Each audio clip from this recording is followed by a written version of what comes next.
बिस्मिल्लाहिर्रहमानिर्रहीम। अस्सलामुअलैकुम वरहमतुल्लाह। नाज़रीन कराम, नूर ईमान प्रोग्राम में आज हमारा मौजू है पाकिस्तान एक इश्क एक जुनून। पाकिस्तान चूँकि 14 अगस्त को मार्ज़ वजूद में आया, आज इसी हवाला से हम बातचीत कर रहे हैं और हम एक ऐसे मर्द मुजाहिद की कब्र पर मौजूद हैं जिन्होंने पाकिस्तान के लिए अपनी जान तक का नजराना पेश कर दिया। मेरी मुराद मेजर अज़ीज़ भट्टी शहीद रहमतुल्लाह ताला अलैह की ज़ात बाबरकात है।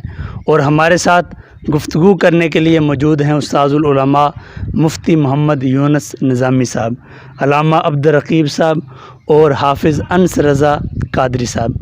मुफ्ती साहब, पाकिस्तान जब बन रहा था हर ज़ुबान पर एक ही कलमा था, पाकिस्तान का मतलब क्या? ला इलाहा इल्लल्लाह मुहम्मद रसूलुल्लाह।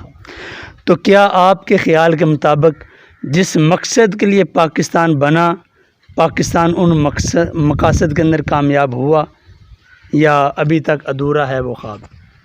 बिस्मिल्लाहिर्रहमानिर्रहीम। आपने बहुत अच्छा सवाल किया कि जिस मकसद के लिए पाकिस्तान बना उसमें कामयाबी हासिल हुई या नहीं हुई। तो मैं इस बारे में अर्ज़ करूँगा, कुछ मामलात तो हमारे हल हो गए, हिंदुओं से जान छूट गई। आप अपने मुल्क में आप नमाज़ पढ़ें, मस्जिद में जाएं, मजहबी फ़रीज़े जो है सर अंजाम दें, आपको रोक टोक नहीं, यहाँ तक तो कामयाबी हुई। लेकिन असल जो मकसद था कि इस मुल्क में निज़ाम मुस्तफ़ा सल्लल्लाहु अलैहि वसल्लम का नफाज, वो अभी तक शर्मिंदा ताबीर नहीं हो सका, वो बाकी है। हमारे बुज़ुर्गों ने जो कुर्बानियाँ दी, जो इतने जानों के नजराने 18 लाख लोगों ने पेश किए, जो 90,000 से ज़ायद औरतों ने इज़्ज़तों के जो है वो चादर को हिंदुओं के हाथों और सिखों के हाथों इज़्ज़त की चादर को ततार किया गया।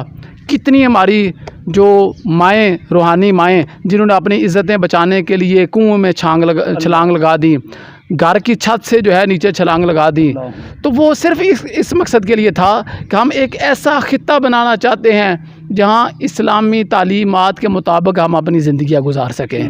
तो जब तक एक मुकम्मल तौर पर इस्लामी कानून का नफाज नहीं हो सकता, इस्लामी जो है वो तमाम कवानीन लागू नहीं हो जाते, उस वक्त तक अभी तक हमारा वो ख्वाब जो है पूरी तरह शर्मिंदा ताबीर नहीं हो सका। और हमें इसके लिए कोशिश करनी चाहिए, जद्दोजहद करनी चाहिए। हमारे बुज़ुर्गों ने मस्जिदों से निकल कर जो है मिंबर व मेहराब को छोड़कर जो आवाज़ लगाई थी, वो इसी मकसद के लिए थी कि हम एक ऐसी तजर्बागाह बनाना चाहते हैं। और यही बात कायदे आज़म रहमतुल्लाह अलैह ने भी फरमाई थी कि एक ऐसी तजर्बागाह बनाएंगे जहां हम अपनी ज़िंदगी इस्लामी उसूलों के मुताबिक गुजारेंगे और लोगों को बताएंगे कि आओ देखो इस्लाम कितना खूबसूरत दीन है, इस्लाम कितना प्यारा जो है वो दीन है। तो ये जो बात अभी हमारे ज़िम्मे कर्ज़ है, वो बुज़ुर्गों ने अपने हिस्से का काम कर दिया, लेकिन अब हम सब की ज़िम्मेदारी है कि अरबाब इक़्तिदार की ज़िम्मेदारी है, जो हमारे यहाँ इदारे हैं उनकी ज़िम्मेदारी है कि वो सब अपना किरदार अदा करें। और ये ममलकत खुदादात जो हमें अल्लाह करीम ने बतौर तोहफ़ा अता की है, एहसान के तौर पर अता की है, ये जिस मकसद के लिए मुल्क हमें मिला है, बुज़ुर्गों ने बनाया है, इसमें उस मकसद की बारावरी के लिए, मकसद की तकमील के लिए हम जो है ज़रूर कोशिश करें। जी किबला मुफ्ती साहब, एक सवाल आपसे करता हूँ, फिर हम मेजर साहब का जिक्र है इंशाल्लाह ज़रूर। मुफ्ती साहब, जब पाकिस्तान बन रहा था कुछ क़ुव्वतें, ताकतें ऐसी थीं जिन्होंने हर तरह मुल्क पाकिस्तान को नुकसान पहुँचाने की कोशिश की। कुछ लोगों ने तहरीक पाकिस्तान की मुखालफत की और कुछ लोगों ने जब सरहद की तकसीम कारी का मरहला आया, उस वक़्त पाकिस्तान जैसी मुमलिकत को नुकसान पहुँचाने की कोशिश की। इनके मतलब आप क्या? जी, मैं अर्ज़ कर रहा हूँ कि कुछ बातों का पहले भी ज़िक्र हुआ है जो पाकिस्तान बनने के मुखालिफ थी। ख़ास तौर पर एक तबके का मैं खुसूसियत के साथ यहाँ ज़िक्र करना चाहूँगा। ये कादियानी जो है, ये लोग हैं जिनके बारे में अल्लामा इकबाल रहमतुल्लाह ताला अलैह ने मुसव्विर पाकिस्तान ने ये कहा था कि ये कादियानियत यहूदियत का चरबा है और ये इस्लाम और वतन दोनों के गद्दार हैं। और उस मर्द कलंदर की बात 100% सच हुई। ये 1935 में इन्होंने पहले मुस्लिम लीग के मुकाबले में अवामी लीग बनाई और उससे अपनी पाकिस्तान मुखालिफ कोशिशें करते रहे। 1946 में जब इन्होंने देखा कि पाकिस्तान बन रहा है, अब हमारी जो है वो कोई दाल नहीं गल रही, तो ये होशियारी से मुस्लिम लीग में आ गए।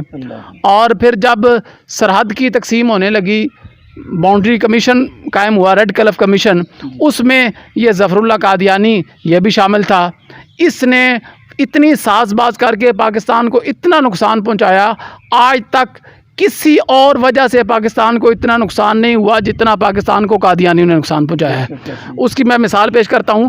ये हमारे शकरगढ़ के साथ आगे जो बटाला है, गुरदासपुर है, ये इलाके कानूनी तौर पर पाकिस्तान के हिस्से में आते थे।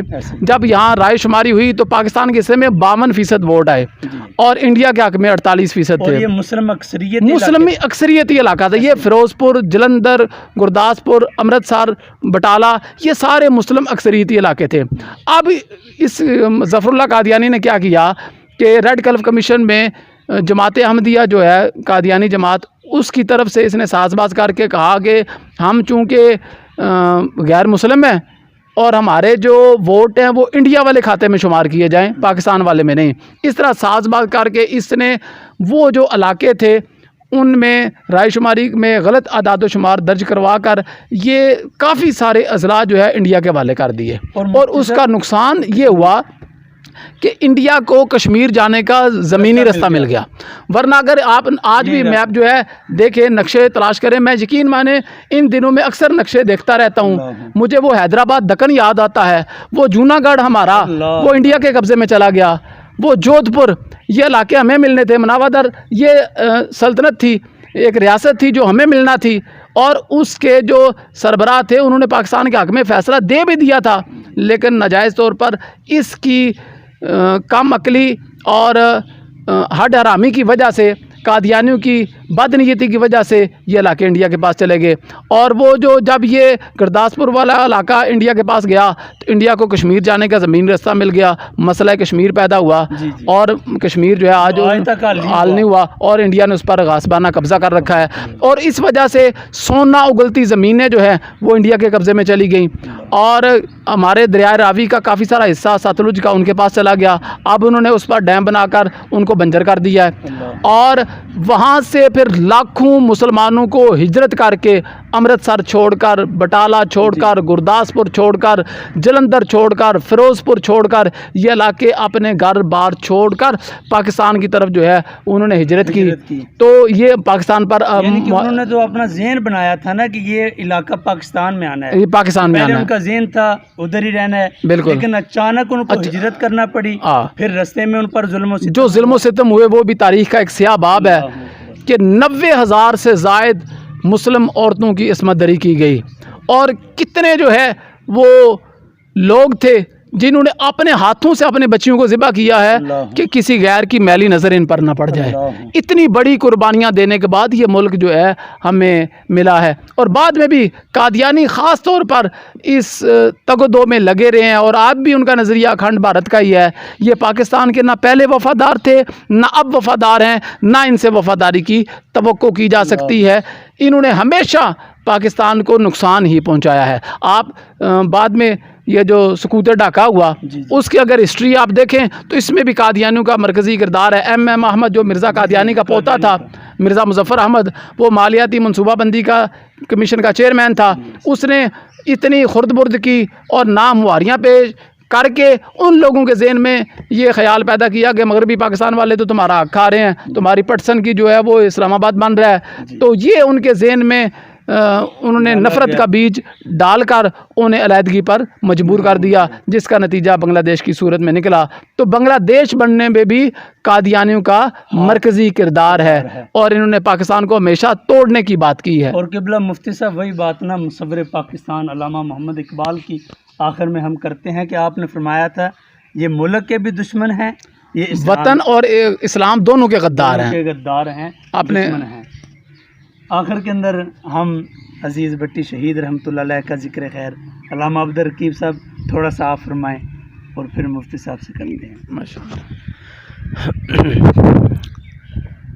राजा अज़ीज़ भट्टी शहीद रहमतुल्लाह अलैह के इस खूबसूरत मज़ार पे हम बैठ के जो गुफ्तगू का सिलसिला शुरू किया हुआ है, ये उन शोहदा में से एक बहुत बड़ा नाम है कि जिन्होंने सन 1965 की जंग में इस पाकिस्तान के लिए अपनी जान का नजराना पेश किया। आज भी कुछ उनके तबर्रकात की शक्ल के अंदर यहाँ वो चीज़ें मौजूद हैं जो आखिर में आपको बताई जाएंगी। लेकिन यहाँ हमारे इस इलाके के लिए, ये जो गुजरात का एक ख़ास इलाका है कोटरा अरब अली ख़ां के साथ, ये हमारा एक बहुत बड़ा फ़ख्र है कि इन्होंने पाकिस्तान के लिए जान दे के हमारे लिए एक फ़ख्र छोड़ा है जो क़यामत तक बाकी रहेगा। आज जो भी बंदा शोहदा की कब्र पे जाता है, वहाँ जो अल्लाह रब्बुल इज़्ज़त की रहमत जो बरसती है, उनके लिए ये जो इस इलाके वाले लोग हैं उनके लिए खुश नसीबी है। अल्लाह पाक इनके दर्जात बुलंद करे। मुफ्ती साहब की बला आप इनके हवाला से। बिस्मिल्लाहिर्रहमानिर्रहीम। मेजर राजा अज़ीज़ भट्टी शहीद ये हमारे गांव का फ़ख्र है, सिर्फ गांव का नहीं, क्योंकि मैं इस गांव का रहने वाला हूं। नाज़रीन, मुफ्ती साहब इसी गांव के हैं तो मेरे लिए फ़ख्र की बात है कि मैं लादियाँ का रहने वाला हूँ, कि जहाँ के मेजर राजा अज़ीज़ भट्टी शहीद है। दुनिया में मैं कहीं भी जाता हूँ या लादियाँ के रहने वाले कहीं भी जाते हैं, तो जब बताते हैं लादियाँ तो पहला सवाल यही होता है, वो अज़ीज़ भट्टी वाला लादियाँ? हम कहते हैं जी हाँ, मेजर राजा अज़ीज़ भट्टी शहीद उनका लादियाँ। ये इनके, मैं ख़ास बात एक और बताना चाहता हूँ जो शायद बहुत कम लोगों को मालूम होगी, कि इनके वालिद साहब का नाम था अब्दुल्ला, वालदा का नाम था आमिना। सरकार नबी पाक सल्लल्लाहु अलैहि वसल्लम के वालिद साहब का नाम था अब्दुल्ला और वालदा का मोहतरमा का नाम था आमिना। इनको भी ये एजाज़ है कि इनके वालिद साहब का नाम अब्दुल्ला है और वो हांगकांग में जो है बच्चों को तालीम दिया करते थे। मेजर साहब की पैदाइश जो है वहीं पे हुई। ये माशाल्लाह 5 भाई थे। इनके एक और बड़े भाई थे बशीर, उनका नाम था बशीर अहमद भट्टी। वो जो दूसरी जंग अज़ीम हुई, वहाँ जापानियों की कैद के दौरान उनकी वहाँ जो है वो शहादत हुई, और गोया कि इनके बड़े भाई भी वो जापानियों की कैद में शहीद हो गए थे। और फिर मेजर साहब ने 1965 की जंग में वो कारनामा सर अंजाम दिया जिस पे रहती दुनिया तक पूरी दुनिया मुसलमान जो है वो फ़ख्र करते रहेंगे कि 6 दिन 6 रात तक इस मर्द मुजाहिद ने इंडिया को जो है रोके रखा और BRB से आगे नहीं आने दिया, और इस वतन की जो है वो दिफा करते हुए इन्होंने अपनी जान का नजराना जो है वो पेश कर दिया। वरना तो इंडिया के मंसूबे बड़े ख़तरनाक थे। उनके अज़ाइम तो यही थे कि हम दोपहर का जो खाना है या सुबह का नाश्ता है वो लाहौर जमखाना क्लब में करेंगे। तो इनके एक दोस्त हैं मेजर शफकत बलोच, उन्होंने बड़ी एक दफ़ा खूबसूरत बात की। वो कहते हैं कि इंडिया वाले कहते थे हम खाना लाहौर जाकर खाएंगे, खाना तो दूर की बात है, हमने लाहौर के गंदे नाले का पानी भी उन्हें नहीं पीने दिया। तो यहाँ मैं आखिर में एक बात नूर ईमान के वाले से ये गुजारिश करूँगा, कमेटी जो है और ये जो गवर्नमेंट है उनकी तरफ मैं ये गुजारिश करूँगा कि ये मेजर अज़ीज़ भट्टी शहीद रहमतुल्लाह अलैह ये पाकिस्तान का भी फ़ख्र है और ख़ास करके अहले गुजरात का भी फ़ख्र है। बेशक बेशक। हमारे जो मेजर अज़ीज़ भट्टी शहीद के साथ जो सड़क यहाँ जा रही है, अरसा दराज हो गया ये बिल्कुल ख़राब हो चुकी है, हस्ता हाल में ये मौजूद है। तो मैं नूर ईमान के इस प्रोग्राम के वसीले से ये बात करूँगा कि ये कमेटी वाले और अगर गवर्नमेंट के जो अफराद हैं उन तक ये बात पहुँचे तो उनसे गुजारिश है कि मेहरबानी फरमा के मेजर अज़ीज़ भट्टी शहीद के जो मज़ार के साथ गुज़र रही है सड़क उसको अच्छे तरीके से बनाया जाए। जिस तरह इनका मज़ार जो है एक फ़ख्र है, इसी तरह इनके रास्ते से गुजरने वाली सड़क भी जो है वो खूबसूरत होनी चाहिए। अल्लामा साहब ने बहुत खूबसूरत बात की। मैं मज़ीद एक बात ऐड करूँगा, जिस तरह निशान हैदर हासिल करने वाले पूरे पाकिस्तान में चंद एक हैं और उन चंद एक में अज़ीज़ भट्टी शहीद रहमतुल्लाह ताला अलैह का नाम सबसे बुलंद है। तो हम मशहूर है और हम यहाँ आकर बड़े हैरान हुए। हमारा प्रोग्राम लाइव चलता है लेकिन लाइव ना चल सका, क्यों? सर्विस की वजह से।